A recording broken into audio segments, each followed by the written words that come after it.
Both are illegal, but one could get you twice the time. You can go to jail for both of these, but the question is which one will get you locked up longer. A Glock with a switch will turn your gun fully automatic, would it get you federal time. But imagine an illegal ghost gun with no serial number, extended clip, and it's not registered, and being a felon, you could for sure get way more prison time with that one. Knowing this could really get you out of a lot of trouble. A Glock with a switch usually gets you maximum 10 years in prison. Now the other gun could get you up to 20 years in prison. So even if you got a legal gun that's registered and you got a CPL, you slap a switch on there, that's still 10 years because it make it fully automatic, and you legally can't have a fully automatic unless you in like the military or got some sort of special license. Now the other gun, it could be all types of attachments added to it. You know, let's say it's stolen, let's say like, you know, it's a ghost gun, no serial number, it was a crime that, you know, the gun was used for, then you for sure getting fried, you getting cooked, so that could add more prison time. Now don't slap a switch on that, you for sure gonna get cooked. And some people don't think about if you get caught with a gun, you know, if there's a body on that gun, that could be pinned to you if you don't have evidence that you didn't commit that crime. So when you getting guns off the street and all that, that's another thing. You can get life just for having a gun that was used in a crime. So when people running around and the police pull up on them, that's why when they're in Detroit, they jumping out searching for them guns for real. Can you tell which one of these is illegal and legal? Most people can't. The difference is one to get you 10 years in prison and one is legal. You might know if you're watching this video. One got a Glock switch and the other one don't. A Glock switch, for those who don't know, will get you 10 to 20 years in prison and is watched by the government. You know, the FBI, they track the packages, but it's so popular that a lot of people got them. Like, it's just the thing, if you don't got it, you missing out and you lame or something or whatever. I might be one of them lame ones, I guess. The other one you can get it registered. I got one of them, you know what I mean? Glock 45, laser beam, drum, all the attachments I want, but this is still legal because of where I live at in Michigan. If you live in America, depending on what state, you can get it too. Now here go the thing, it's real important to know the difference, because one little difference is, you know, your life being messed up and having a criminal record versus not being a felon and not being a criminal and not. And once you labeled as a criminal in America, they look at you as worse than a dog. Like, all the dog people in the comments, agree or disagree. Like, let me know, because we need to talk this up for real. But people in prison, listen to the stories they tell you. Like, go look up worst prison stories. Like, you got to be mentally tough for it, but that's the big difference. And I made it into, you know, where I'm at now, just without having to get caught up in that. And trust me, I was out in the field in the trenches, but it's good to know the differences in life, no matter where you from, suburbs, hood, and anything. Let me know what you think in the comments. Which one is legal and which one is illegal? Did you figure it out? This is a Glock switch. So how can somebody eat this after somebody went viral saying just eat the Glock switch if the police get behind you? Somebody from O Block. Now, what do I know about a Glock switch? Because I never seen one because I'm soft and I'm lame, right? But a Glock switch is like the size of this right here. And when the police get behind you, you will find a way. You feel me? It's like you thinking, okay, the police behind me, they walking up. And then you know they about to be on you. You feel me? So then you sweating. Police come up to you, you realize like, okay, the Glock itself, you know, let's say it's your first time, or let's say like you ain't no felon or whatever, you're not gonna get that much time as you will with the switch. The switch make it an automatic. So the police get behind you, sweating, you like, dog. So then they walking up to the car, you look down and you got this little switch like this, and you just, man, forget it. Whoop, and do what you gotta do. Go to the hospital, whoop-de-whoop, or whatever. Drink some Pepto-Bismol, some laxatives or something, because at the end of the day, like, who want to go to jail for 10, 20 years over something that little, you feel me? It ain't like you got a fully automatic AK or something, because that, you cooked.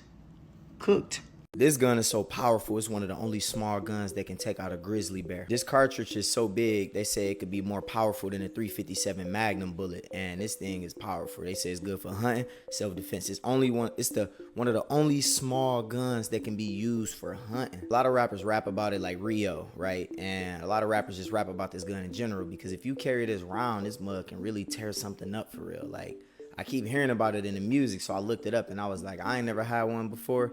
But I'm like, man, I kind of want to shoot one for real just to see what it's about. Like I said, it can take down a grizzly bear, but you can also use it to hunt deer and everything. This gun right here is called the 10 milli. Now, it can be used in a Gen 5 Glock, right? Or a S&P or Smith & Wesson or whatever. So that's what the bullet can go to. It's really about the bullet size, right? It's bigger than like most of the average bullets, like a 45 or a 9mm, and it can go into a pistol. It's one of the only rounds that big that can go into a pistol. So when you got a 10 milli, that's why rappers rap about it, because they say it'll knock something loose.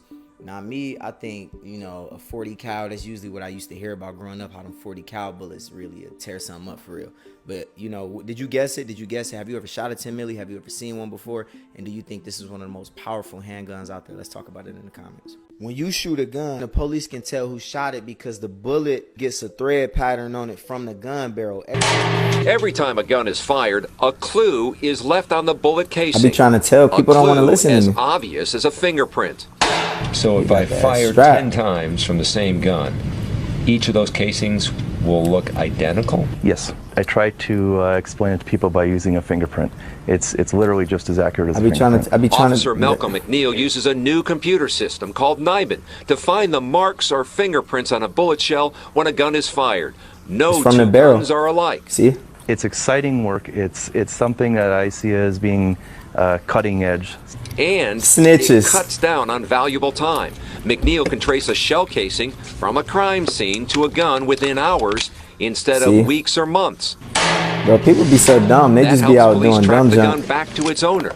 Science and speed critical to cops on the street. The power of NIBIN is that we're able to say within a scientific certainty that this how a switch on the back of the Glock work, and it's the sound that it makes. When you pull the trigger on a gun, the trigger go back and then it stop. It's something that block it. So when you put the switch on the back, it basically stopped the trigger blocker from going back. So that's how it just keep hitting the, you know, the firing pin. So when you put that switch on there, that's why I keep going automatic. Guns work like they're mechanical. So people got ways to like hack the systems to do different things. That's why you can do custom builds and all that. The only thing about a switch is if you put that switch on there, the ATF, FBI, police, they is not playing about that, right? It's mostly because they want to regulate automatic firearms. Switches seem so illegal, but just like it's certain things I was gonna say I ain't gonna mention that's illegal. Sometimes it's about not being able to control the money of it and get a piece of it, right? And with the switches, it's a little Lego-like piece, right? Plastic piece you can make from a printer or just get offline. So when it comes to that, the reason they're illegal is because the government want to regulate automatic guns, right? And they want to make sure people ain't running around with automatic guns. That's the reason it's so illegal and so forbidden and so banned. It's all about regulation. They don't want everybody running around just So do you think switches should be illegal, or do you think they should be legal? Scratching off the serial number on a gun won't work. You would still go to jail and get caught for a crime even if you scratch the serial numbers off a gun. Bro thought he was slick, took a stolen gun, hit it with a metal file, wiped the numbers clean, now he think it's untraceable. When a gun is made, the metal under the serial number gets compressed like a scar in a metal steel. Even if you scratch the surface, the imprint is still deep inside. Using acid, x-rays, and special lighting, police can still recover what used to be there. And if the gun is linked to a shooting, congrats.